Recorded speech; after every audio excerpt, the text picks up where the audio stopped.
ഇന്നത്തെ വീഡിയോയും നമ്മൾ ടെറസിലുള്ള അഡീനിയം പ്ലാന്റ്സിനെ പറ്റി തന്നെയാണ്. കണ്ടോ, നമ്മളൊരു ഗ്രീൻ കളർ നെറ്റ് വിരിച്ചിട്ടാണ് ഈ പ്ലാന്റ്സ് ഇതിൽ വെച്ചിട്ടുള്ളത്. അതിൻ്റെ കാരണം നമ്മൾ ടെറസിലെ ഫുൾ അഡീനിയം പ്ലാന്റ്സ് വെച്ച് ഒക്യുപ്പൈ ചെയ്തതിന് ശേഷം പാരപ്പറ്റുമേന്ന് പുറത്തേക്ക് ഒരു എക്സ്റ്റൻഷൻ ഗ്രില്ല് വെച്ച് കൊടുത്തിരിക്കുകയാണ്. അതിലാണ് നമ്മളിപ്പോൾ ഈ തൈകളൊക്കെ വെച്ചിട്ടുള്ളത്. അപ്പോൾ ഇതിൻ്റെ ഇലകളോ മണ്ണോ എങ്ങാനും താഴത്തേക്ക് സൺഷെയ്ഡിലേക്ക് വീഴാണ്ടിരിക്കാനാണ് ഇതുപോലെ ഇങ്ങനെ നെറ്റിട്ടിട്ട് നമ്മൾ പോട്ട്സ് വെച്ചിട്ടുള്ളത്.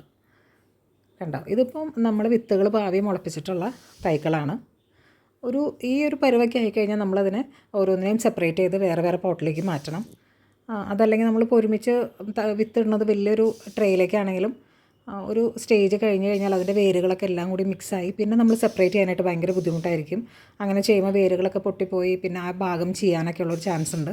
അപ്പോൾ ഈ ഒരു സ്റ്റേജൊക്കെ ആകുമ്പോഴേക്കും നമ്മൾ അതിൻ്റെ പ്ലാന്റ്സ് എല്ലാം സെപ്പറേറ്റ് ചെയ്ത് വേറെ വേറെ പോട്ടുകളിലേക്കായിട്ട് മാറ്റണം.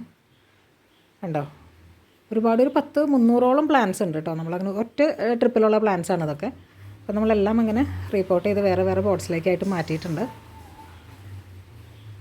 കണ്ടോ, ഇപ്പോൾ ഇത് മഴയുള്ളതുകൊണ്ടാണ് കേട്ടോ. നമ്മളിപ്പോൾ റിപ്പോർട്ട് ചെയ്തൊരു 4-5 ദിവസമായി. അപ്പോൾ അതിൻ്റെ ഇലകളെല്ലാം കൊഴിഞ്ഞു പോയിട്ടുണ്ട്. പിന്നെ മഴയും കൂടി ആയതുകൊണ്ട് നമ്മൾ UV ഷീറ്റിട്ട് മേലെ കവർ ചെയ്തിട്ടുണ്ടെങ്കിലും ഈ സൈഡിലിരിക്കുന്ന ഭാഗമൊക്കെയാണല്ലോ, ഇതിപ്പോൾ പാരപ്പറ്റുമേന്ന് പുറത്തേക്കുള്ള ഏരിയയൊക്കെ ആയതുകൊണ്ട് ചെറിയ രീതിയിലൊക്കെ മഴവെള്ളം അടിക്കുന്നതുകൊണ്ടാണ് ഇലകൾ കൂടുതൽ അങ്ങോട്ട് കൊഴിഞ്ഞു പോയിട്ടുള്ളത്. അതിന് കുറച്ച് ദിവസങ്ങളൊക്കെ കഴിയുമ്പോഴേക്കും അതല്ലെങ്കിൽ മഴയൊന്ന് ശാന്തമാകുമ്പോഴേക്കും തിരിച്ച് ലീവ്സൊക്കെ വന്ന് തിരിച്ച് പ്ലാന്റ്സൊക്കെ ഒന്ന് സെറ്റായിക്കോളും. കണ്ടോ, അപ്പം നമ്മുടെ ഫുൾ തൈക്കളുടെ ഒരു ബാച്ചിൻ്റെ റിപ്പോർട്ടിംഗ് ആണത്.